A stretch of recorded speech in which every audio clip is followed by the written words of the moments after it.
Three,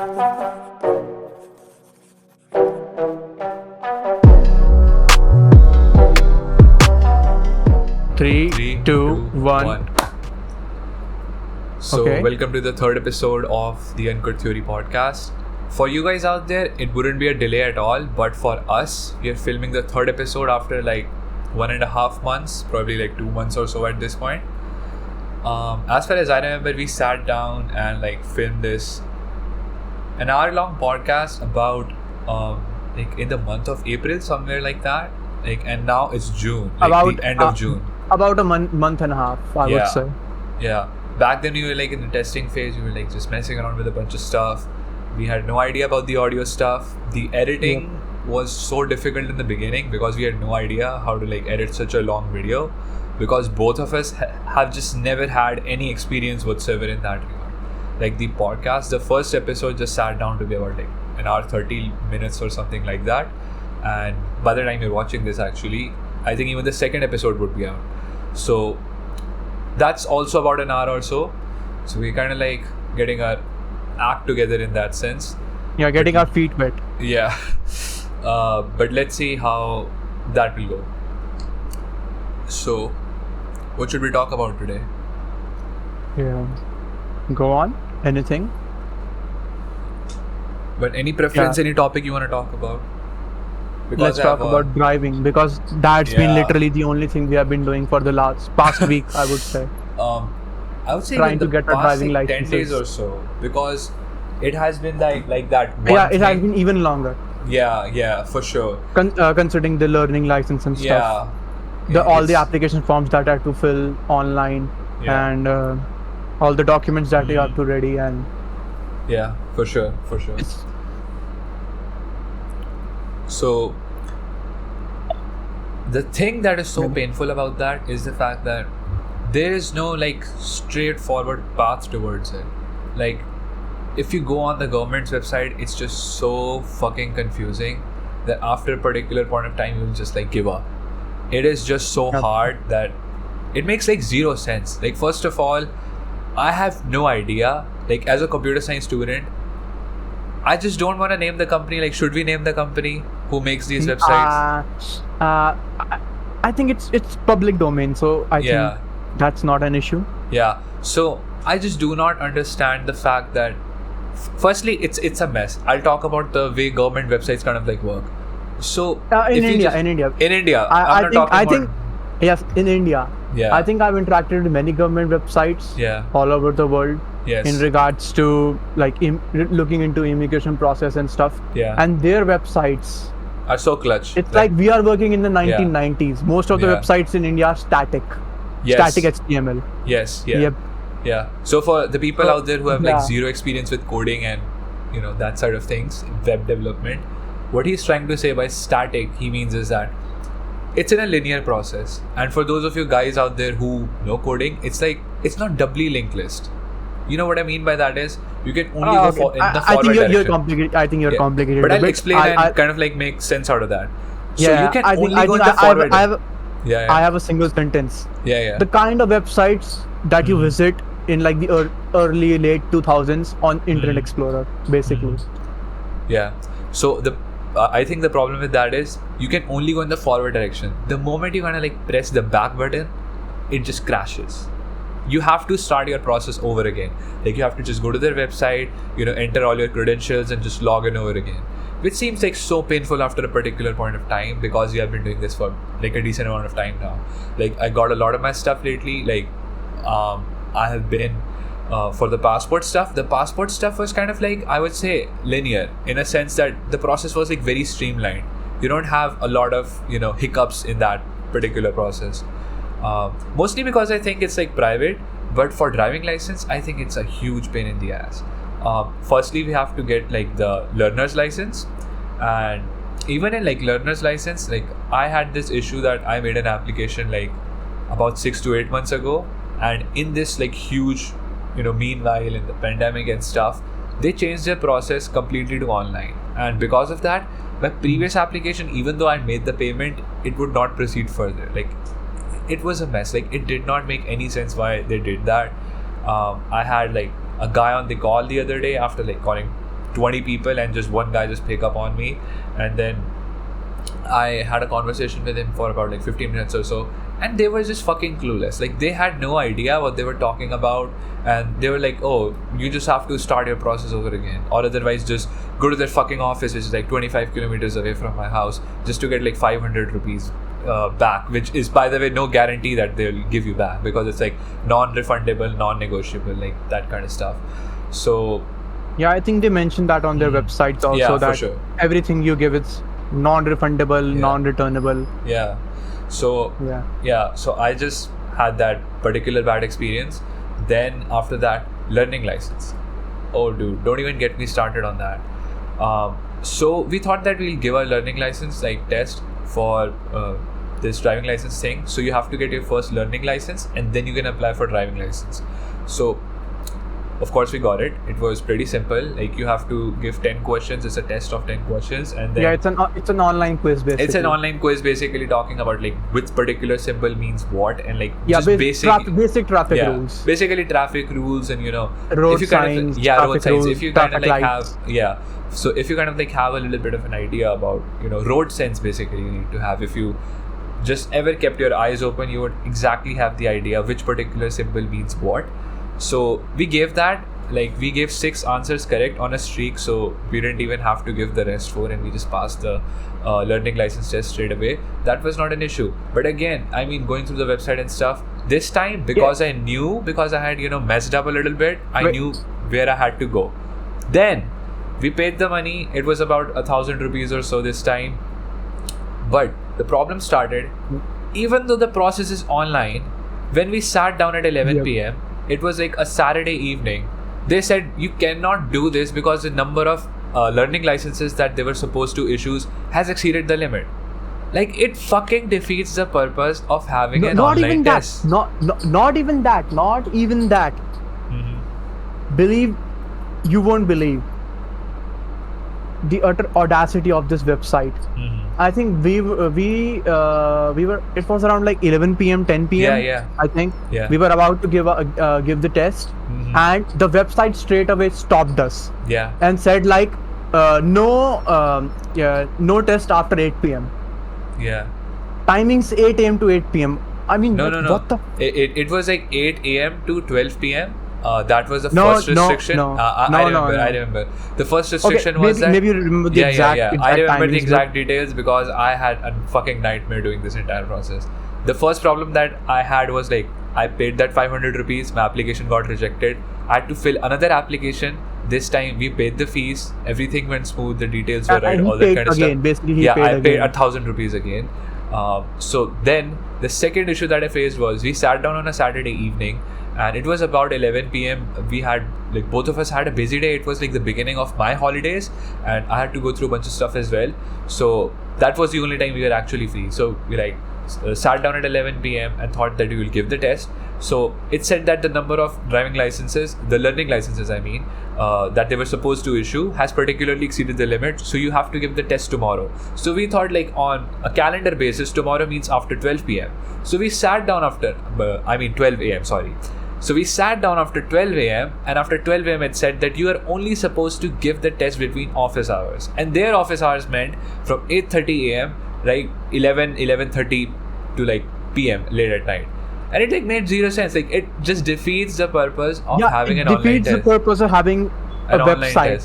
Yeah. The meaning of having a website is like, it's 24/7. You can access it whenever you want. Yeah. The whole purpose behind online banking, like everything that has shifted from like brick and mortar to online, is you can do it anytime, anywhere, any time of the day, basically. Yeah, for sure.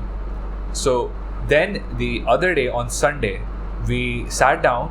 We had fingers crossed because we were like, hey, they're just talking about office time, so they should always like be on the safer side and then also talk about office days, because it's like 5 days. So Saturday, Sunday is a holiday in government offices. So we were obviously like a bit cynical about that, firstly because I had a bad experience prior to that. Then we finally sat down on this Sunday morning about 9:15 a.m. and we thought that we'll just give this test at the earliest, because we faced the issue of the fact that driving licenses were issued and they exceeded a limit. So we just thought that we'll just give it like straight away in the morning. So we sat down at about 9 a.m. in the morning. We gave it. It was easy. We both got a test straight away. The result of the test straight away. And then another problem was the fact that I was operating on like this 27-inch monitor that I have. And for some reason, I have no idea like how the website was made. It was not showing the entire web page. In his case, he was working on like 15.6 16-inch laptop screen. So on his display, it was showing like the entire screen, and you could like just go all the way down and click on the link and download that particular PDF. But in my case, it wasn't showing. So I had to just like watch somebody's video on YouTube and just like figure out how you can actually download your learner's license after you passed and the test is approved and all that kind of stuff. I mean, it was a huge hassle, and that just made me think like, hey, why are people even doing that? And like, first of all, I don't want to name the company who makes these websites for the government because it's safe to assume that you can name because it's kind of. No, I don't want to name. I just don't want to name for some reason. Okay. But like that just kind of like pissed me off in some sense that like, hey, this is a big like company. It's a well-known. It's a well-known company. Like if you're an engineering student like me, they are one of the top recruiters. So that just like pissed me off in some sense. I was like, dude, like our engineers over there just making trash websites like this, like it just makes zero sense. Like if you go back and look at somebody's website back in the early 2000s, they would still have a better website. Like it's just so trashy. It just does not justify the fact that there are people literally working over there and making such a bad website. Like, and these guys are like no joke. I think it's safe to assume they make all the government websites are made by their interns. I think it's pretty safe to assume. For sure. It's basically static HTML. Yeah. Like that's the kind of like your baby's first website. Yeah, for sure. Yeah. So I think it's pretty safe to assume that they just hire the interns to do all the government website stuff. I was just blown away. I was like, dude. And like full disclosure, then we got the learner's license, and both of us are learning first from a driving school, and it's not that difficult to drive a car. Obviously, it's no like rocket science and stuff. But again, we have to give the driving license to get a permanent driving license issued, which is another story in itself. And we haven't been through that. We'll probably update you guys on that someday. Yep. But I'm thinking to give the actual license test for the permanent driving license like a week from now, something like that. So I'll see how that goes. And that's a huge pain in itself. I was just like watching a couple of videos before starting this particular podcast, about like 30 minutes or so before that, and I was like, we can actually give the test, but the fact is that because we live in India and there's like so much corruption, we would have to like, even if you take the appointment at let's say 9:30 a.m., we would reach there on time, but still there will be like, because bribe and a bunch of stuff. Yeah, I think it's pretty safe to assume that we probably have to bribe our way in to give the test, not to pass the test, to give the test. For sure. We have to bribe our way in. We would have to like, firstly, it's like 46, 44 degrees, something like that. And it is so hot in here. And we would have to stay in the sun and wait for like 2 hours or so. And then we have to bring our own car for obvious reasons and, drive our way through there, which is pretty much hectic in some sense, you can sort of like say, because the place is like pretty far away from our home. But then we have to wait for 2 hours or so, and then let's say if we fail the test, which I think if we are pretty reasonable, I think in the first attempt we'll assume that we'll fail the test, not because we don't know how to drive, because the margin of error is like so less. Like the test seems a bit weird to me, like if you just like cross the line once, you're failed. Like that does not make any sense. And even if you pass everything, like you have to go through this 8 and you cannot like touch more than twice the particular line that they have. You fail the test, and if you move ahead, you have to do this like etch thing. I don't know at how many places they have that, but you have to go through this etch, and it's pretty hard because you have to move the car in like reverse gear and back and forth and forward and reverse. Then you have to go through parallel parking, and parallel parking they have like, I mean, it's a mess. And even if you clear all of that, the last one seems a bit weird to me at least. You have to go through this like about 20-30 degree slope, and you have to park your car once because it's the signal, and once the signal goes green, you have to drive it again. But the tricky part is because you're on a slope and you just like put the handbrake on because so the car doesn't fall behind. If the car falls below 12 inches, by the way, 12 inches only means 1 foot. That's it. If the car falls below 1 foot, boom, you fail the test. Even if you did all the things correct, you just failed the test because of that one particular problem. And I was like, dude, there's no way we are going to pass the test in our first attempt. And like, I'll be honest, if I don't pass the test in first attempt, I'll probably not do it. Like, I just and won't. to put things in perspective, Yeah. in India, nobody knows how to drive. Yeah. I don't think anybody. We have been like our driving instructor, like he has been like very insightful in telling and what people to avoid, what kind of vehicles you need to avoid.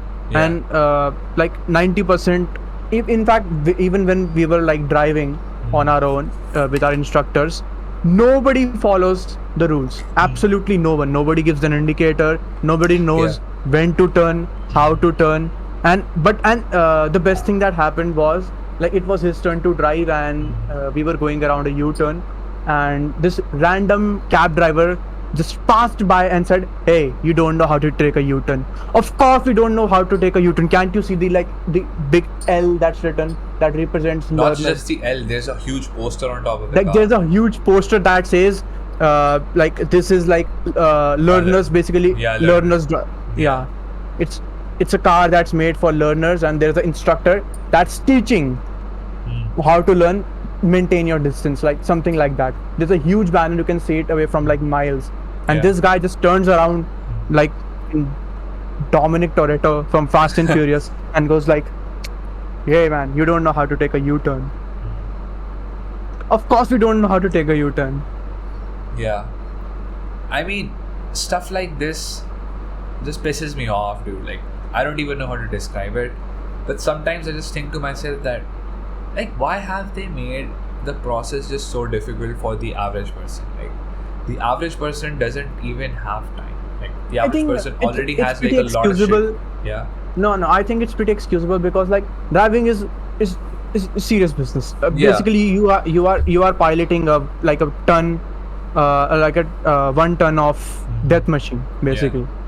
That weighs a ton. I don't have a problem with that. I have a problem. If you don't know how to drive, you're probably gonna kill someone. Yeah, for sure. I don't have a problem with giving a driving license test and learning how to drive. Like, I don't have a problem with that. I have the problem with going and getting the driving license in itself, because you have to go through this government bullshit that makes like zero sense. And even if let's say we were to objectively talk about it for a second, I don't want to play this like blame game and shit, but like think about it for a second. Everything that they have in the test has zero practical utility. What was the last time you were on the highway and you just like made this 8 on a highway? Think about it. Again, you do not. I think like you do not. Testing. The real world in India is extremely different. You have like cows, dogs coming in, people walking in who have eyes, who do not have any physical disability, but they will still walk as if they're fucking stupid. Like, they'll just make a turn anytime. And if you just do anything with them, even if you like are so close to them, they'll just shout at you and be like, "Oh, you can't see." Like, we can obviously see. We of course honked at you, and still you didn't. You just straight away like ignored us. And like, there's a lot of stuff. You have like this giant holes that are there on the streets, and nobody follows anything.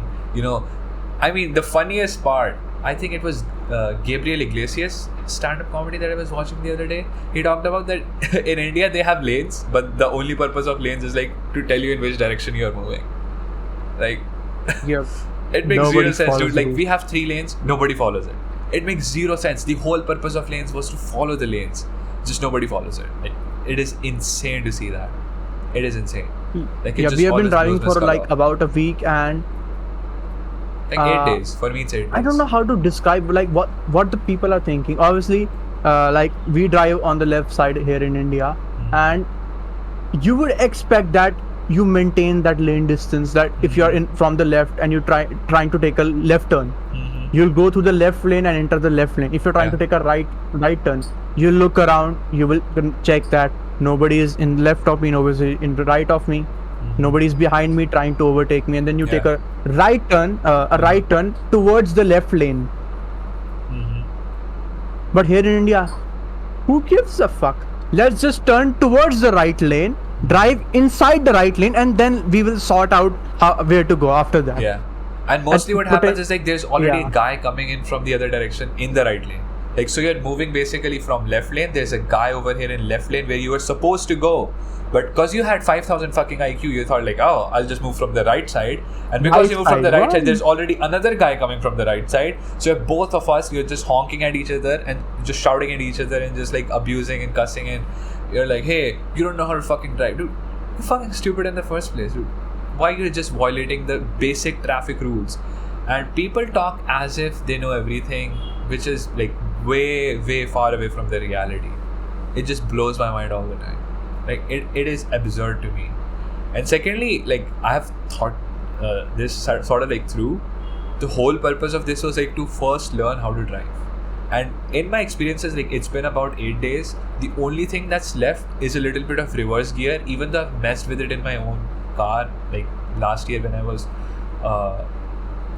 not like learning and stuff, but I had a previous knowledge testing of that. it out. Yeah, testing it out. So I think the biggest problem with me would be parallel parking, and that's it. I don't think there's any problem at this particular point of time. And if I just go through iterations and stuff, and I'll just get more comfortable. Like because even today when I was driving, like it was a pretty crowded road. Like there was a lot of people, there were a lot of cars, even on like the other side of the road that we were driving. That 2 lanes where I had to make the turn across the road. Like it was a pretty busy street, like no joke. So if I'm able to drive over there without the instructor's help, on like I was just like talking to the instructor, it was like really chill. I think I can actually drive the car on the main road. Like I don't think I would ever have a problem with that whatsoever. And I've done that, to be honest. So I think I'm through with that stuff. But if I fail in the driving license test, I'm not going there for the second time. Like that's it. Yeah, I think that will pretty. I think I agree with you. I probably won't even give. Like I won't probably even. I don't expect to pass. Yeah, but same. because all of the bullshit that they arranged, no Yeah. margin of error. Yeah. But I again, yeah. I don't know, like because like if you don't have a driving license and like a traffic police like pulls you over, you're gonna get a pretty hefty fine. But Yeah. again, bribery, all Yeah. hail the corrupted lords of India. You can bribe your way out, but again Yeah. that takes. But At again, least bribery doesn't work every 500 time. rupees. Like And- it works most of the time. I would say like 90% of the time you can bribe your way out. In Even like that 95% of the time. but I have seen cases when like Yeah. But the they thing feel with like me is like, my pockets are uh-huh. the policemen think my pockets are full, so Yeah. I'll basically I need basically clear my quota on something, and I at least need like 10 people a day or something like that. So and you just happen to be the unlucky one. Yeah. Maybe then they'll put a actual legitimate fine on you, and then you have to like basically go to the police station and then have your fine removed. Yeah. Yeah, but the thing that is so weird in my case is that I would never have to go through that because I don't have a car. I don't own my own car. So I won't be driving like in the next 2 years or so until I'm actually here, and then I have no idea where I'll be living. I mean, as far as changing countries is concerned. So I'm like, it makes zero sense. Like if I have to actually do that, like have my own driving license, like firstly we have noticed how easy it is to get the driving license test, like the learner's license. I mean, it is really easy. I would give it at any point of time if our current learner's license expires. Secondly, if I were to actually have my own license, I'll just do it at some point in the future where I own my own personal car. Then I'll do it. Like right now I do not have my own personal car, so the fact that I'll be driving is just out of the box. Like it's not even a question. I would not be driving, so I would never have to face. But that I think it's particular- pretty worth it to have a driving license because like even if you own a driving license and you like decide to migrate to a different country, they will ask you about like, do you have a driving license in that country, and like that can smooth out things because No, I don't if you think don't so. have a driving license in India and then you go to like any other country and you want to apply for a driving license there, they'll ask you, do you have a driving license in your own country, basically a driving license in India. and like you said, yeah, I have a driving license. I learned to drive in India, and then they will be like, okay, you basically have to like give this test, do like basically pass the simple test, and we will like allow you to have a driving license. But if you don't have a driving license, maybe most likely they will like force you to take the entire process rather than like cutting it out because you already have a license. I'm not so sure about that, to be honest. And I think it depends upon country to country, because if you are India is a left lane driving country, and if you're going to a right lane driving country, maybe they'll put you to more training, or they'll recommend that you at least take like a week of driving school or something like that. But I think generally it helps if you already have a driving license of another country, because like it's looking into immigration and stuff. For sure. Looking into immigration and stuff, like having a driving license always helps when you need to apply for a driving license in another country. So like that's a thing. For sure. Of course, having the driving license is obviously a better thing. Like, you need to have your driving license. There's no excuse for that. But what I was saying, like, it doesn't matter for me, because like, outside I would have to drive on the left side and on the right side of the road. So I think I would pretty much have to go through the entire process. I'm not sure, like I'll just look through the documentation now. Maybe like physically and mentally, because you're driving in another lane. No, I don't even think that they will take this into consideration, like, because the whole... No, I think they definitely do. Yeah, I'll just see, like that's just pretty far away in the future. I'm not even thinking on that.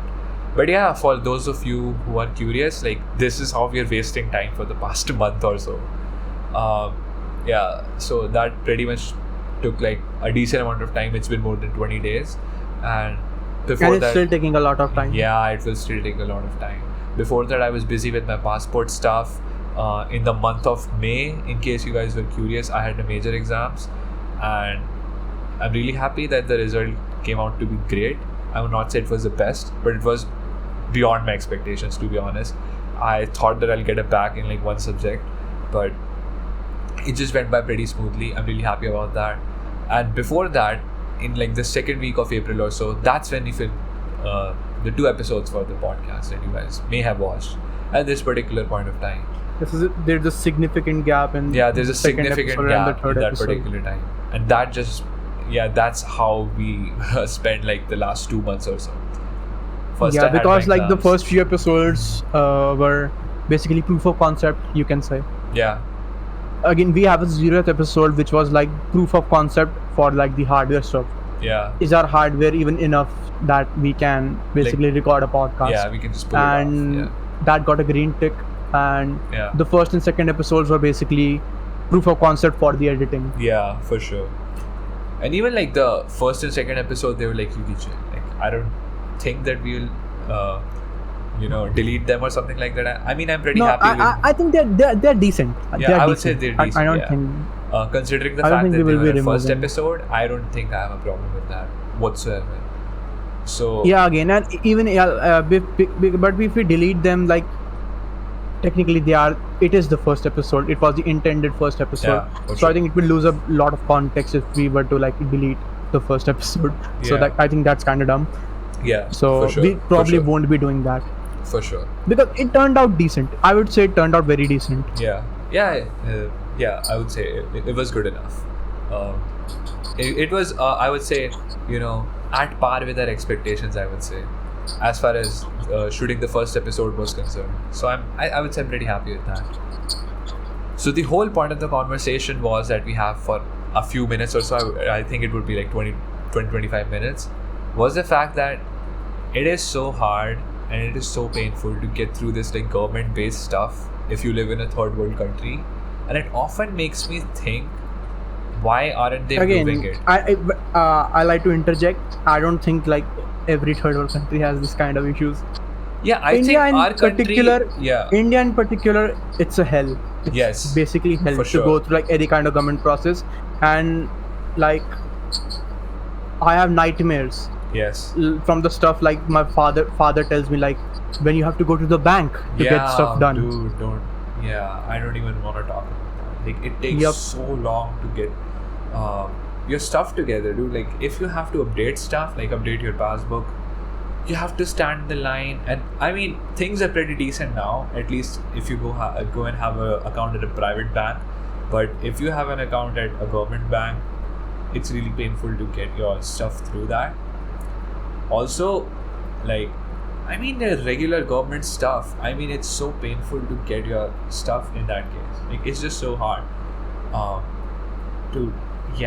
Also, the fact that you said that it doesn't happen in every third world country, the fact that is so unique and that is like so, I would say that kind of like flows under the radar. What I was saying was I think in India, population plays a pretty specific role in that case because like, there are so many people. In any government scenario, there's gonna be a full queue basically. Everywhere you go. For sure. If you remember, like for like the first and second COVID shots. Yes. I had to like wait for couple of hours, and it was like kind of defeating the purpose because everybody was queued up for like in a single line, not 6 feet apart. No, because of course, and I'm talking about like in the middle of the pandemic. Yeah. When when the pandemic was still about going like on. 20,000 now it's like people were dying every day. Now like it's back then. Now it's like basically over. Yeah. I hope so. Fingers crossed. Yeah, fingers crossed. Yeah. But back then, like, of course, nobody was following the protocols and stuff. Even though like we were literally outside the healthcare center. Yeah. And still nobody was following the rules. So. Yeah, for sure. So what I was saying was that for the people out there, I would say internationally speaking, a lot of people often gain like their knowledge about other countries through news, like through media, and these days through like Twitter and stuff.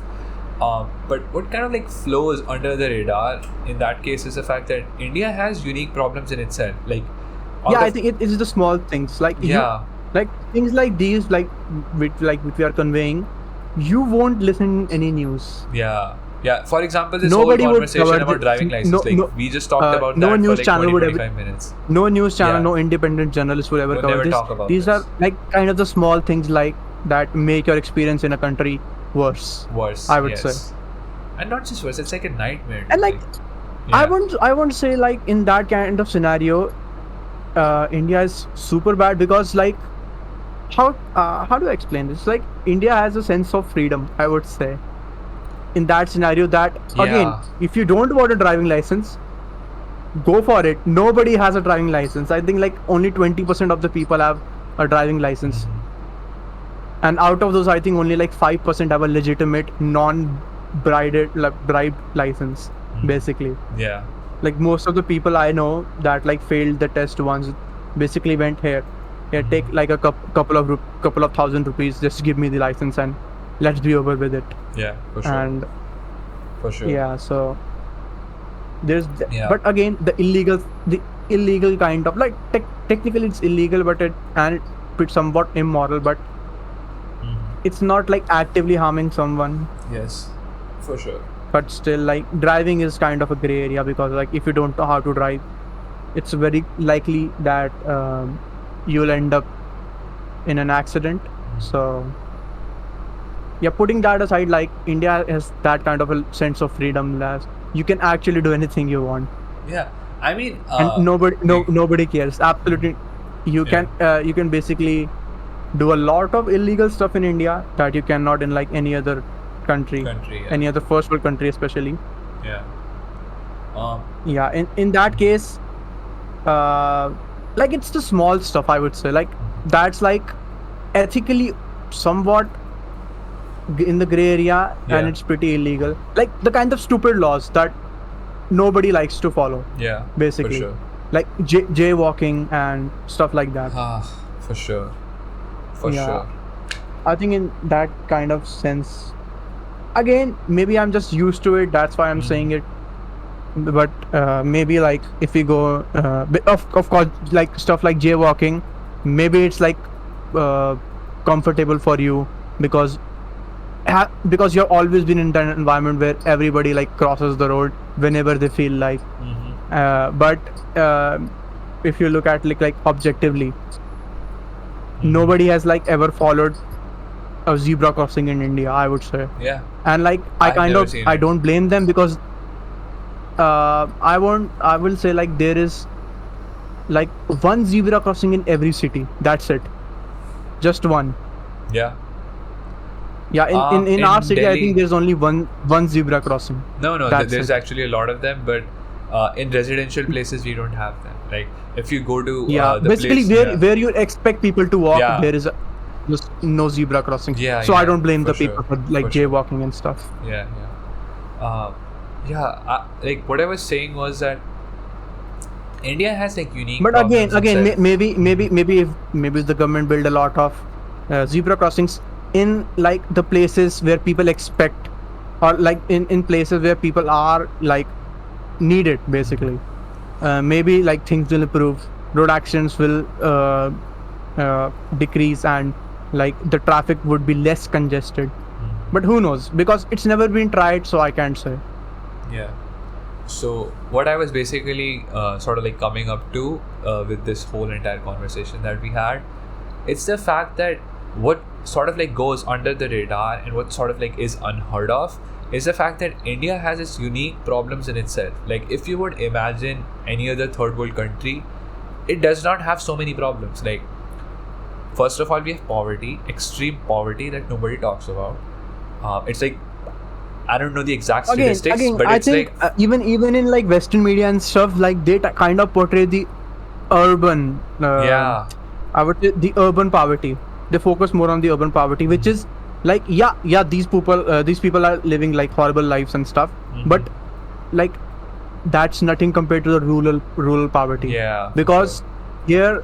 here at least they can access somewhat of a good infrastructure, roads Yeah. and stuff. But and electricity, even though like still I would say like a lot of people don't have electricity, but still like they have access to some of the stuff that an urban place has to offer. Yeah. Like I would say a very good example of it, this is the chawls in Mumbai. Like I have seen a lot of documentaries which mention India, and like Yeah.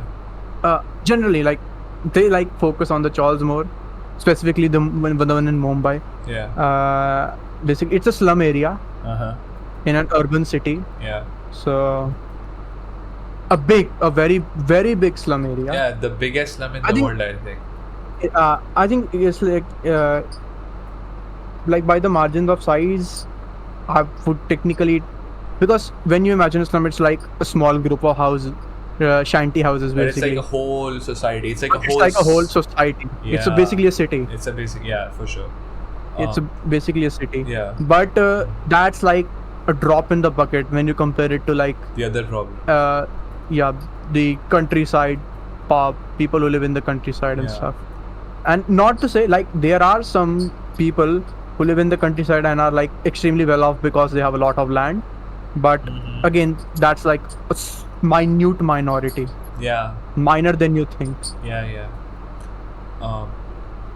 I would say like the problem is that we Again, I would say like I'm pretty spoiled in that regards, like in the sense that I have actually never seen, because my entire life I've lived in Delhi, and even when I've traveled to like the major metropolitan cities, Mumbai, Kolkata, and even in like hill stations and stuff, which are like pretty well off. Yeah. For So sure. I've technically never seen like people who live like in extreme poverty. For sure. So I think in that sense my perspective is a bit skewed, because when people say that India is a third world country, I look outside and say like, oh come on, it's not that bad. But it's pretty bad. Like when you like go into the statistics and see how many people are under the poverty line. There's a lot, like 80%, something like that. 80%, and that's the poverty line defined by the Indian government, not like the international standards. Yeah. And Yeah, basically for the international audience, vast majority of India is like living under $1 a day. That's it. If I were to put it like quite plainly. yeah, But that doesn't even like stop there. Like the thing that I wanted to talk about was the fact that we have so many unique problems that when you sort of like sum total them up, they pile up one on top of the other, and it seems like we can never solve them. Like population, the fact that we are just running out of natural resources, the fact that we have extreme poverty, we have illiteracy, we have an extremely conservative society that is like not even willing to improve in some sense. And I mean, they just like pile one on top of the other. Like, for example, the country is kind of like getting brain drained. It's a huge conversation in itself. Almost everyone, like, I'm a software engineering student. Like, my degree, in case you follow me on my channel, is BTech in computer science and engineering. So everybody that is like my classmates or the people that I've known is sort of like on the IT sector, the software side of things that you would have probably heard of.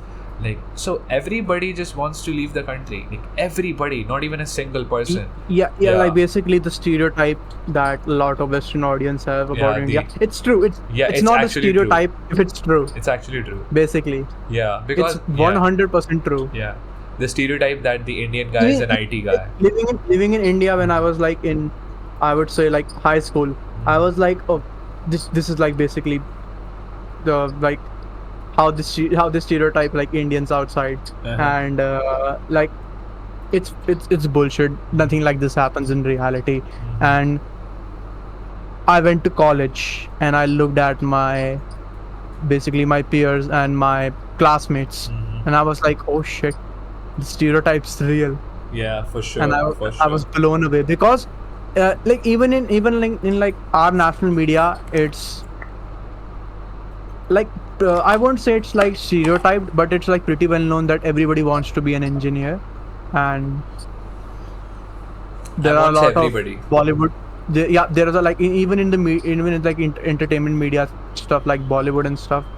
There are a lot of movies that like make fun of this or have a entire movie based on the engineering side of India. Yeah. If you like, a big example is like 3 Idiots, but that's not the only examples. Yeah. Basically, if you imagine a Bollywood movie in which the character, the main character or any side character is unemployed, he's probably an engineer. Yeah, for sure, 100%. For sure. Yeah. He is probably an engineer. Yeah. Again, like, I don't think engineering is bad, but the kind of like the pejorative that people like to play is, if you don't have any career ambitions, they like straight up put you into engineering. Like, yeah, I don't know. I basically have no idea. When did like engineering become like the mainstream stuff?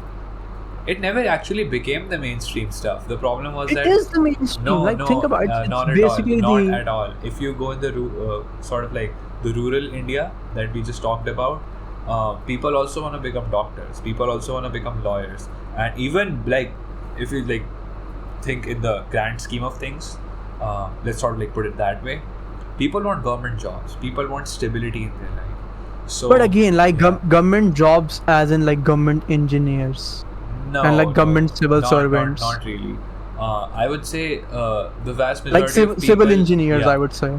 Vast majority of people, as far as like living in metropolitan cities and who are sort of like living this urban lifestyle, kind of like look at the boom that the Silicon Valley has had in the past 25-30 years or so.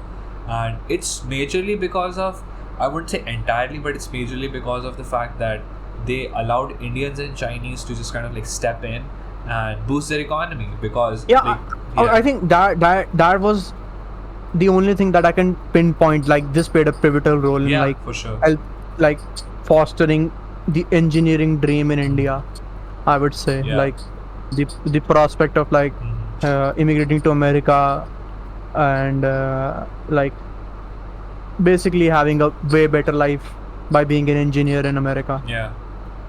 Or basically in any Western country, but America is kind of like the de facto, I would say. Sort of like the golden standard that people have set out for themselves.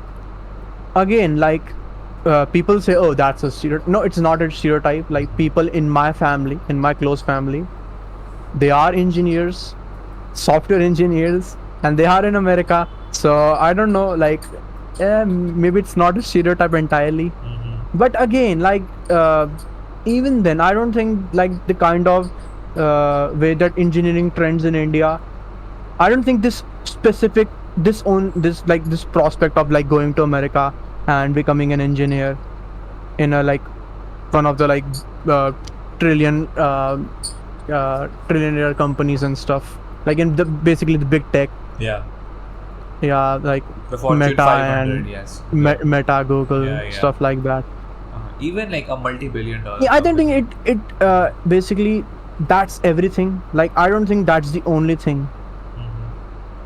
I'm pretty sure, like I don't know, again, like I don't know how to put it into words, that I don't believe that this is the only reason why people want to become engineers. I don't think that's the only reason at all. Because like if you ask about like our peers who are doing engineering, and you ask them why do you want to be engineers, I would say only like 5% of them will say like I want to go to America and become an engineer, or like basically I want to immigrate to basically study, or like have a degree and then go to like any Western country or anywhere else, rather than India, and have a good job there. So people are not motivated by that specific dream, which was, again, like I would say it was pretty pivotal in like changing the fact, because like back then if you think about it, I think it was like an equal distribution between engineering, MBBS, or basically doctors and lawyers. I would say pretty much an even distribution, or like basically government jobs, because back in the days, like you mostly the best jobs were the government job, because they gave a lot of benefits to basically the employees. They give a lot of benefits to the employees, which has kind of waned in recent times, because the benefits in current time is pretty shit, I would say. They were benefits back then, but now it's like anybody can have those benefits in a private sector and still earn more. The private sector is sort of like boom. And even in context to Silicon Valley that I spoke just a few minutes ago, because of the fact that the tech industry kind of like grew, like I don't even know like how much they grew. It's like 10 folds, 100 folds. Back in even 1999, the growth was like 2000%, something like that. We even have like our own sort of like Silicon Valley of India in Bangalore, and even though it's most of like the big companies that are there have their own offices in Bangalore, so a lot of people also want to go there. Like Bangalore, Pune, all these cities also have a lot of good jobs to offer. Sort of like, so again, like the answer I'm seeking out is, I don't think this is the only thing that's motivating people to do engineering in India. I think end of the day, I would say it's like the herd mentality stuff. Like that's it. If I were to just put it in one word for the answer. But again, do you think people are this dumb? I think so. Or let's choose a degree because like everybody's choosing this degree. For sure. 100%, dude. Like 100%. No disagreement. Because people just want to play it safe and secure. And they just don't want to have this sense of resentment choosing an alternative path that nobody's going through. So because they want to feel safe and secure, they just choose this particular path, since it's pretty well defined. Like for example, even in my case, if I want to live outside, let's say in any English speaking country, UK, US, Canada, New Zealand, the pathway sort of like is pretty straight. I have to do my masters, that is MS. Over there it's roughly speaking 2 years degree. In that sense, like basically the engineering pathway is pretty well documented, like it's in every very scenario. Streamlined, yes, especially and in like the North it's very American detailed market. And very specific. If you wanna go in a specific sector, you'll find like thousands of online guides how to do it step by step. For sure. And like what kind of requirements you need to, or what criteria do you need to meet. For sure, 100%. And I don't know. I think when I like look at the current state of engineering in India, I'm like, these people are not really, and by engineering, I'm generalizing basically computer science. Because everybody wants to head over there. Everybody wants to do computer science, even the people or the students that are not in a computer in like basically computer science and engineering CSC, wanna do engineering, basically a mechanical engineer, an electrical engineer, or a civil engineer. They are all independently learning coding by themselves. Because because at the end of the day, they want to go to that basically that sector, for sure. which is the software sector. So when I say engineering in India, I'm generalizing it to only software engineers, because that's what everybody wanna do. Yeah, for sure. Every single engineer in India wants to be a software engineer, nothing else. Their core branches have sort of like lost their charm. Nobody wants Yep. to do mechanical, even if they're doing mechanical. Nobody wants to do mechanical engineering. Yeah. Nobody wants to do electrical engineering. And even if like and again, like the highest markup and basically the only seats that the seats of the highest value in any college is computer science and engineering. Yeah, the cutoff is maximum. Basically. For that. The cutoff is maximum, and like basically every other student trickles down to any other field, and they independently learn to code.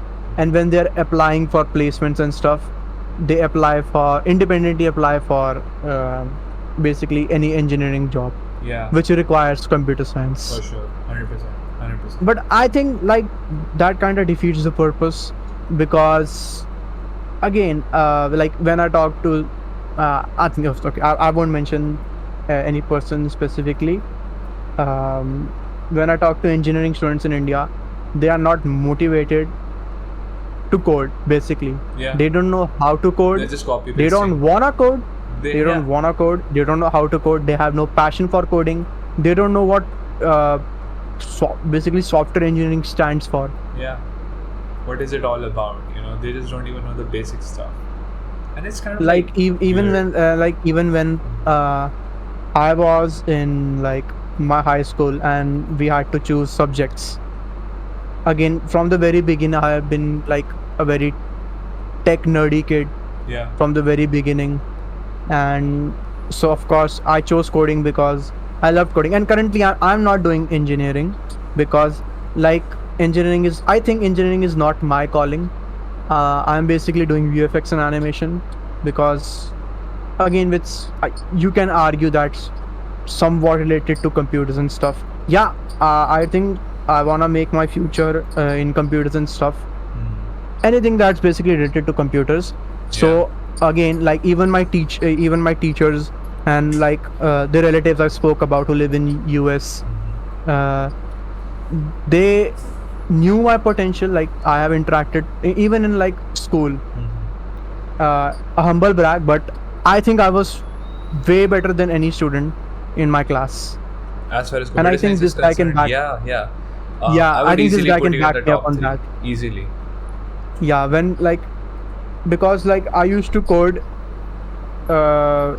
in my pastime sometimes Yeah. when I was like in high school. So I had a genuine interest in coding, I would say. Even now, I think I'm currently learning Python. Yeah. But again, I don't do it out of like I need to get a job. I do it out of I just want to learn it for fun, and I want to basically implement it in some way that can help me in life, like automating stuff and something like that. Yeah. Because if you know a little bit of coding, it always goes hand in hand in like game design and VFX. No, not mostly in game design, not in VFX animation, but it's still a plus. Yeah. So I still want to learn it. But like I still remember, I think I maybe I've mentioned this in the podcast, but I remember the first day in high school that we have basically the computer science class. I remember First day in this. high school, nobody knew how to turn on a CPU or basically a Computer, desktop Yeah. desktop tower basically. Huh. Nobody knew how to start a PC. It was I was amazed, to be honest, especially the girls. They had no idea. Like it was absurd, to be honest. Looking at that, and I was like, dude, how Like come they have- you live in the 20th century, like Yeah. I mean 21st century, Yeah. and you don't know how to turn on a PC. And these people want to be engineers. Yeah. Because I'm not like, again, I'm not saying that they cannot be engineers. All I'm saying is that again, you don't have a genuine passion for this stuff, because if you had even a shred of passion, I think turning on a PC is kind of the basic requirement, I would say. Yeah, for sure. 100%. I'm not like belittling anybody that you don't know how to turn on a PC, that's why you cannot be. No, of course, I think, again, if like I have never interacted in a PC in my life, but I still can turn on a laptop and do stuff, fine. I think that like it's pretty agreeable, but still, like they turned on a PC, and like the next step was like installing Turbo C++. Yeah, the stupidest compiler I that think I've it ever was seen. it was like it was either pre-installed or something like that. No, I think it was pre-installed Yeah, on our systems. yeah, But and again, when I say C++, I mean like Turbo C++, like the Borland one. They were the one they used in like 1990s. Then that works on MS-DOS, because yeah. the syllabus in the syllabus that we teach in India is pretty backwards. Like Yeah. only recently have they introduced Python. Yeah, they Very haven't changed recently. at all. Like they haven't. Yeah, they don't even use an IDE. They basically use like MS-DOS Yeah, version of they use the C++. most basic text editor. They do not use an IDE. I wouldn't even call it a text editor. I don't think Turbo C++ is a text editor. It's Yeah, but basically an I mean, MS-DOS as far program as I that you remember- have to run in DOS box. Yeah, as far as basically. I remember, after a particular point of time, I was just writing code in Notepad because it was so easy to move around in Notepad as compared Yeah, to again, that. another thing that I absolutely hate about like Indian education is they make you write code on a fucking notepad. Yeah. Oh, it is insane, dude. Like, And like why when do it you comes have to for write it like on a piece of testing, paper? Yeah. yeah, and when there time comes for exam, you would think like, okay, maybe they'll like remove everything you know about like Indian education system. Think from like the basics. Yeah. This is a computer field. Yeah. You write code, you compile it in a compiler that's on a system, that's on software, that's on an OS, that's on a Alright. computer basically. You run the program works, you get a good score, you move on. Yeah. You would think that would be the test. But that does not. But work no, like that. they make you write the code on a piece of paper.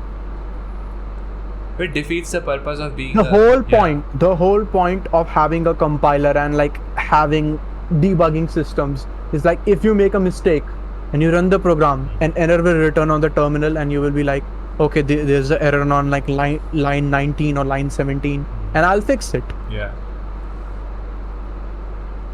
No engineer, again, like I don't know, basically no software, basically no programmer ever like submits a code to like their company and stuff, which has basically a semicolon that's missing.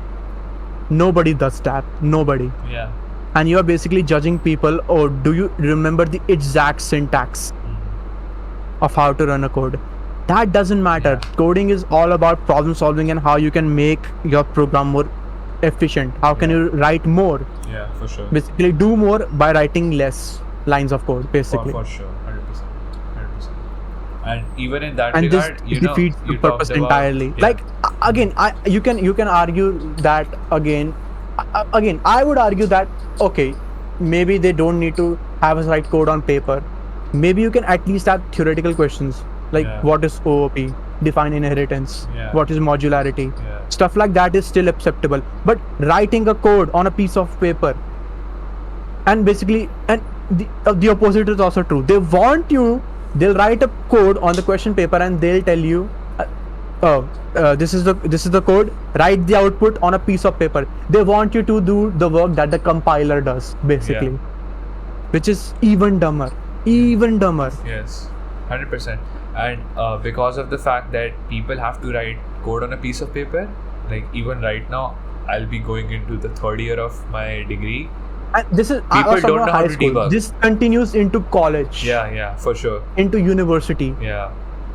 Mostly everybody that I know of who have like average or above average interest in coding do not know how to do like debugging inside of a editor or an IDE like Visual Studio or Intel IJ or like any other that you use. I believe me, like if in basically they never told us to download an IDE in high school because the output can differ based on your compiler, and we were using a very old compiler. A little bit. You can sort The of say. basic reason we didn't install C++ on basically Visual Studio Code on our systems, we downloaded Turbo C++ as well because there were like small differences between how the compiler compiles the code, and depending upon how you learn it basically or how you write it. You can make an error, and because these fucking dipshits want us to write codes on a piece of paper, and if we get any errors, or basically if we perform any errors in the code, we'll get basically our marks reduced. Yeah. So it defeats the purpose. Yeah. So we couldn't even download Visual Studio Code and have C++ run on that. We have to use this shit Turbo C++ compiler that was like made in 1983 or something. Mm-hmm. Yeah, for sure. Because of like the small how the compiler compiles the program, For which sure, is 100%. For sure. gives me a brain hemorrhage. Yeah. I mean, when I think about stuff like that, like, not even kidding, my actually head hurts. Like, I have a headache after thinking about how inefficient they just made like the And entire process. Believe me, if like the first thing they wanted us to do in like this our C++ class was to like download Visual Studio Code. Damn, I'm promising you, half this forget, I think only you and me or like 3 more students would have probably been successfully able to download Yeah. Visual Studio. For sure, 100%. People are that incompetent. tech illiterate, I would say. Incompetent, not illiterate. Incompetent. Tech illiterate, I would Yeah. say. Incompetence like is a like general term, like they're incompetent in everything. But tech illiterate is more specific, I would Yeah. think. For sure, 100%. Because I can just imagine like half when we were like in the first class, half the people didn't know how to turn on a PC. That kind of hurts my heart. Like these are the software engineers that want to go to like US and stuff. Yeah. For sure, 100%. And again, like maybe you have an interest in coding and like it's a newfound interest and Yeah. you are like pretty new in, but still like the same people that I know that didn't know how to turn on a PC now are in like a science program and they still don't know how to write a program. Yeah. They haven't done any research on their own. They haven't learned anything on their own. They are basically waiting for the college to spoon feed them, which if you like to argue, they are genuinely interested in coding and that's why they went into basically a programming course or a computer science course. India doesn't teach you anything. He is basically a living evidence, a living witness for that cause, I would say. Yeah, they just teach you the basic stuff, and the basic stuff is The already theory known stuff, to like basically. everybody. So not the fact that that just doesn't put you. They don't teach you how to program, basically. Yeah, for sure. And that doesn't just put you on like an average level. That type of like puts you in a situation where you feel like you know stuff, but you don't really know stuff. Like for example, in Java that we have in our last semester, Java programming, it was a 4-credit course.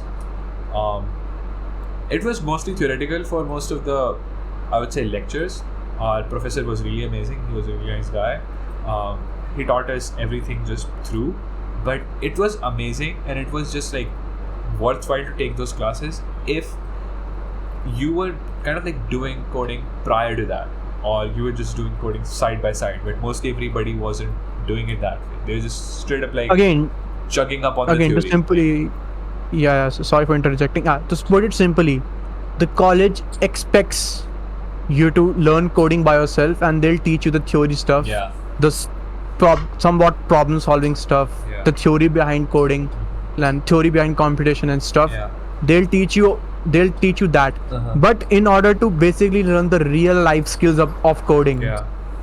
It's a DIY. you have to do it yourself. Yeah. That's like the gist of it. Yeah.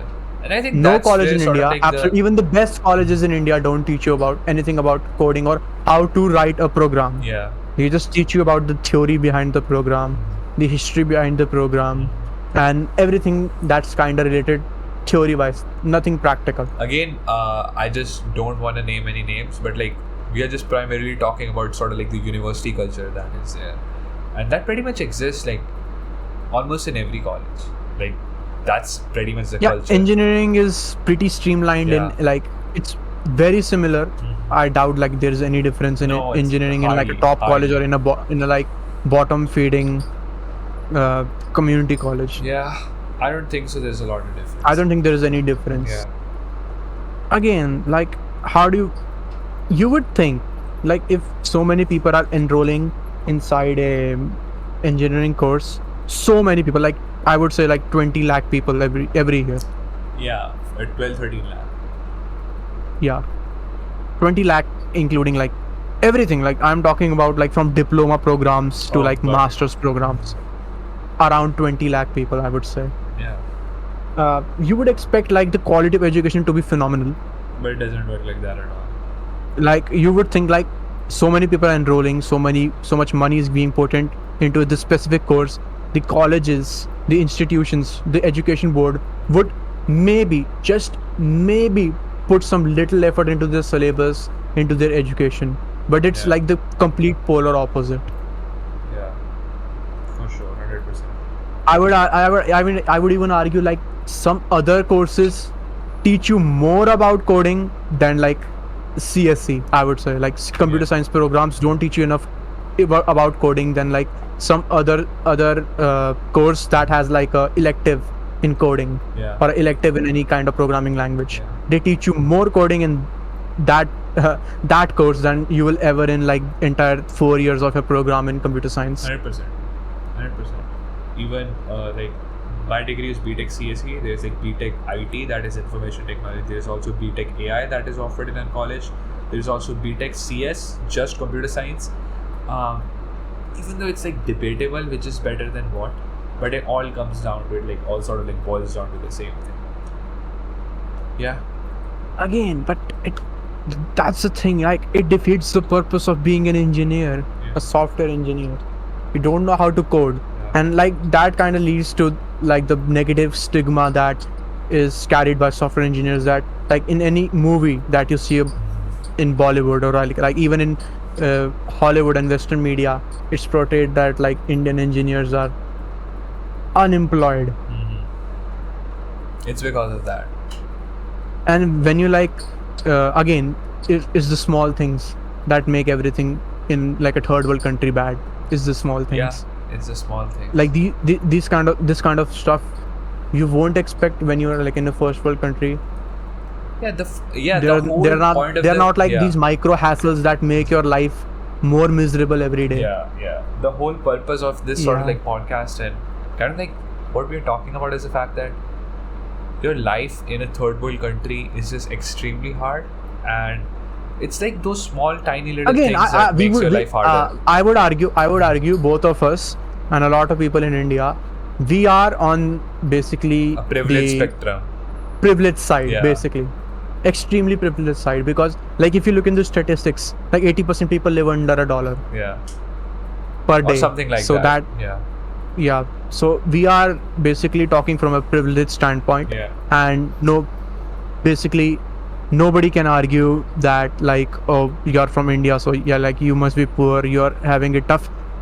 Yeah, I think it's the micro stuff, but the thing is these minute small things add up.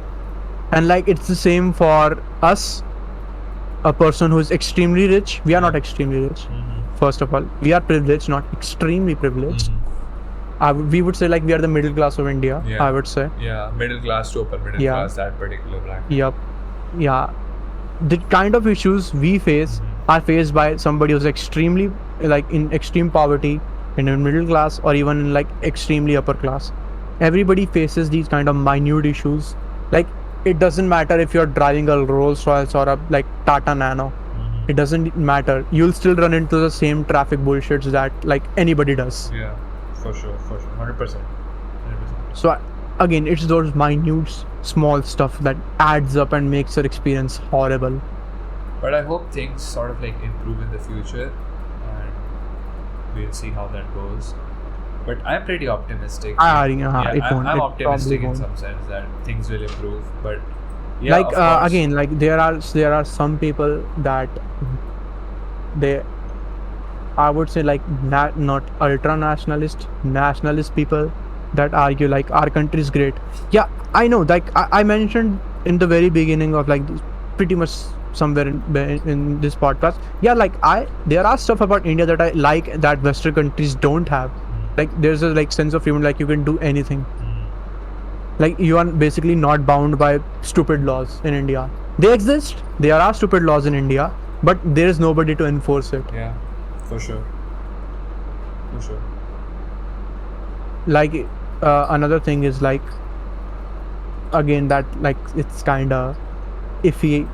If you like cracked softwares, in our specific case, like you can torrent any software, any movie, anything you want without using a VPN or using like a Tor connection in India, because the government doesn't care, the ISP doesn't care. You can do, but if you do the same stuff in like Canada or US, I think in US in specific states, because in US everything is subject to which state you live in. But like if you do it in a Western country, like a subpoena would be issued against, but not a subpoena basically. Your ISP will basically like send you a mail like stop this, or will like terminate your connection, or like send this information forward to like the relevant authorities. So it's a small stuff. Like when I'm migrating to a country, I won't look into, oh, is Tor legal there, or like is cracking software legal. These kind of stuff you don't basically research when you're like moving into a new country. Nobody does. But For sure. similarly, it's the small things like that make your life easier, and like that makes your life worse, depending upon where you live. Yeah, for sure, 100%. Like in India, again, like you would another thing that like just blipped in my mind. In India, there's a law that you cannot basically have loud music after like 10 p.m. or 11 p.m. Nobody follows it though. Yep, absolutely nobody follows it. Even if you call the police on that particular moment, first of all, you are lucky if somebody responds on the other side. Yeah. And even if they respond, they are like, oh, we'll look into it, bye. Yeah, that's what happens. Yeah. Nobody's there to enforce. Again, like it's subjective. If you are the one throwing the party, oh, it's good for you, nobody's enforcing the law. But if you are a person who's trying to sleep, or like you are like sensitive to noise pollution and stuff because you're old, that's bad for you. Yeah. So like I think for us specifically kind of- speaking, if you wish to like live a very disciplined and streamlined life, it's not worth living anymore. I don't think so, because there's like the issue always stems from being in the middle. If the law is enforced strictly and everybody follows it, everybody, I mean like 99% people follow it without fail, then it's good. But mostly it But doesn't if work. nobody follows it, then it's like a free for all. That's somewhat good. But when it's in the middle, like it's 50-50, if the law will be enforced or will not be enforced, that's the worst. I'll argue like either enforce it all the way or don't enforce. There is no middle ground. But because again, like there's like subjective stuff, because again, bribery is a big thing in India. If you like visit India and if you're in any conflict with authorities, I think bribery is easy the way like the de facto thing. Like if I am like in issue with any issue with the authority, my first thought is, how much do I need to bribe this guy to get away from the situation? And it's not like I want to bribe, it's the only option I have, because the other option is literally like grinding away your life, Yeah. basically. Like in specific situations, like basically a traffic fine is nothing compared to the hordes and hordes of like, I would say, like legal papers that need to be sought out. Yeah. It's a pain in the ass for If sure. you don't want to go the bribery route, if you're like very strictly like, I won't bribe, I wouldn't give this guy a penny out of my pocket, you probably have to like spend an entire month in like any government office to get anything done. Yeah, for sure, 100%. 100%. Again, like either you enforce the law all the way, or you literally do not enforce it. Yeah, for sure. again, like there's a better option. Enforcing it all the way will make like No, that's but end make of it the like day, where if we were everybody's to equal. Objectively talk about it, nothing like that will improve, because the entire gist of this Yeah. conversation is that system is sort of like based on it. It's basically choosing between basically choosing between the lesser of two It evils. is the philosophy of Witcher. Choose the less evil. Yeah, lesser Yeah, between two that's evils. it. Yeah. So I think we have been filming for over an hour or so. I'll just pretty much wrap it up over here. Yep. Yeah. I think it's an hour 18 minutes. 20. Yeah, 90. Yeah, hour 20, hour 18. Something like that. So I think this is pretty much it for this particular episode. You can also watch our previous 2 episodes, and you can also follow us on our individual channels as well. And if you want any video suggestions, anything you guys want us to talk about, you can also hit me up on Instagram and Twitter as well. And Yeah, just if you want us to talk about anything, or Yeah. like you want us to cover or listen to our a thoughts on this particular specific topic, react to something. you just leave talk it down about- in the yeah, comments. For sure. Anything, Yeah. basically anything. Yeah. We have like plans for our other channels as well. Yeah. Yeah. So yeah, this is pretty much So- it from this particular podcast episode. We'll catch you guys next week with episode 4, I believe. Yeah. So yeah, that's pretty Hopefully. much it. Thank you so much for listening Yeah. to this week's podcast. Thank you. Bye bye. Okay. Bye.